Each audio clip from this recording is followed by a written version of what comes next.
The tattered glory, once a beacon of fear among star-faring merchants, now barely limped through space.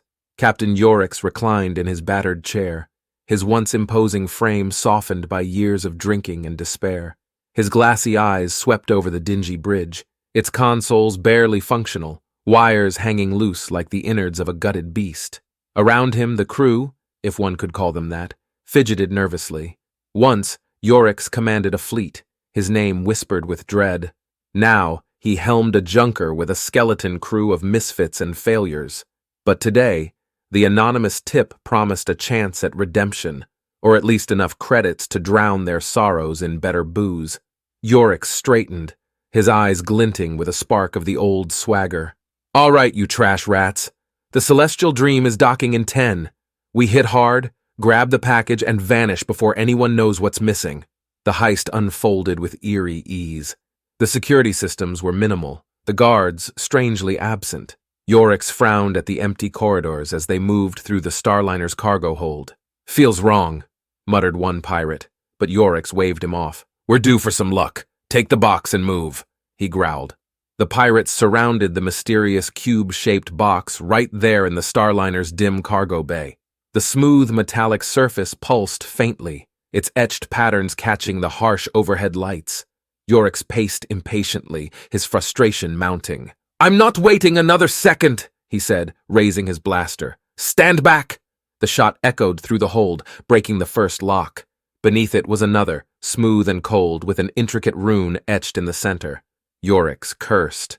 "That looks familiar," muttered Vex, the youngest of the crew, fingering an amulet around his neck. His sister had gifted it to him years ago, calling it something special. "Well, don't just stand there," Yorix snapped. "Try it." Vex hesitated, but the captain's glare left no room for argument. As Vex aligned the amulet with the lock, the air seemed to thrum. When the amulet clicked into place, there was a sharp snap. Vex's head jerked forward, his neck breaking instantly. His lifeless body slumped to the floor, leaving the amulet embedded in the lock. "What the hell just happened?" One pirate stammered, backing away. Before anyone could answer, a faint sound came from the cargo bay door. A distorted voice whispered, "Do not open." Then, a soft pop. Yorix barked, "Go check it." The unlucky pirate crept toward the door, peeking into the corridor. When he returned, he shook his head, confused. "No one's there." Yorix turned back to the box, his frustration boiling over. "Enough games!" But the box seemed to open on its own. Its walls peeled back, revealing a crystalline orb inside, shimmering with galaxies spinning in its depths. The air grew colder as the orb floated upward, its presence heavy and oppressive.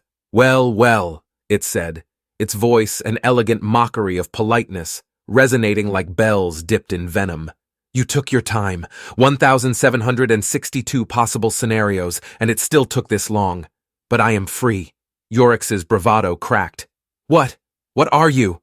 "I am complicated," the orb replied, galaxies spinning faster. "A prisoner once. An idea, perhaps, but most importantly, grateful. You've done me a service." The pirates exchanged nervous glances. "You'll forgive me," the orb continued, a mocking warmth in its tone, "if I express my thanks creatively." Before anyone could react, the first pirate exploded. Not in blood, but confetti. Bright, colorful shreds of paper fluttered down, their absurdity a jarring contrast to the screams that followed. One by one, the crew members popped like balloons at a grotesque carnival, their terror frozen on their faces as they burst into festive debris. Yorix stumbled backward, his voice hoarse. "Why?" The orb spun lazily. "Why not? You've served your purpose. Efficiency, Captain." Yorix's scream was cut short as he too detonated in a shower of metallic streamers. The hold fell silent, save for the gentle hum of the orb. "Ah, freedom," it mused, spinning in place. Then its tone darkened. "Humans. Always so eager to meddle. I should repay the favor later. Better safe than sorry." The orb vanished in a ripple of space-time, leaving the Celestial Dream eerily quiet.